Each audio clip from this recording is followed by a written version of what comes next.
अंग्रेजी के कुछ लेटर को जानना जरूरी है। मतलब अंग्रेजी के कुछ लेटर से ही रोमन नंबर को लिखा जाता है।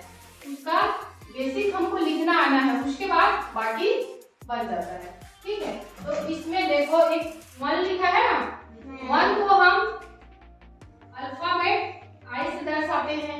ठीक है, आई से 2 को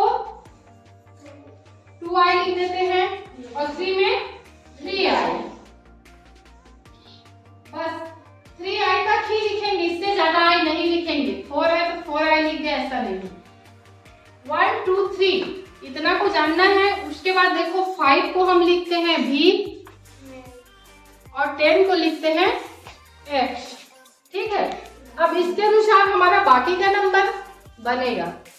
ये क्या है, 5 है, v का मतलब होता है 5, तो हम 5 में 1 कम कर देते हैं, है ना, तो कितना होता है 4 होता है। 5 में 1 कम करते हैं तो 4 होता है, इसलिए हम 5 के आगे में 1 लिख देंगे आई।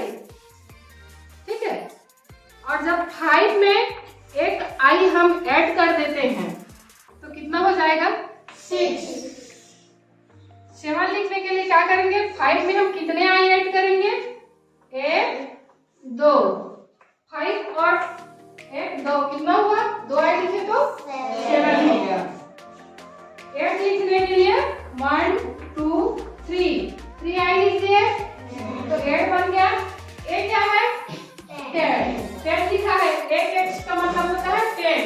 10 में हम 1 कम करते हैं तो कितना होता है 9। देखो इधर अगर हम लिखते हैं तो इसका मतलब है कम करना। यहाँ हम 1i लिख दिए तो ये बन गया 9, ये हो गया 10। और देखो यहाँ 11 जब हम लिखे हैं तो 10 में हम 1i ऐड कर दिए।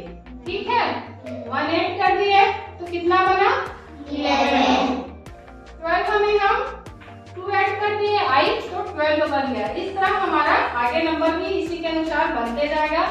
20 का मतलब होता है डबल x। अब देखो यहाँ हमको इन नंबरों को जानना बहुत जरूरी है। 30 में हम क्या लिखेंगे ट्रिपल x। 30 का मतलब होता है ट्रिपल x। 40 में हम भी लिखेंगे। 50 का मतलब होता है l। ठीक है, तो यहाँ हमारा वर्क ट्रिक काम आएगा कि जैसे हम यहाँ 5 में कम किए तो कितना हुआ 4 हुआ, वैसे यहाँ l, पहले l लिख दो। l में हम l का मतलब होता है 50। 50 में हम 10 कम करेंगे तो कितना होगा 40 होगा। तो 10 को क्या लिखते हैं x, इधर x लिख दो, मतलब 50 में 10 कम हो गया तो बन गया 40। अब 50 में हम कितना ऐड करेंगे तो 60 बनेगा 1x।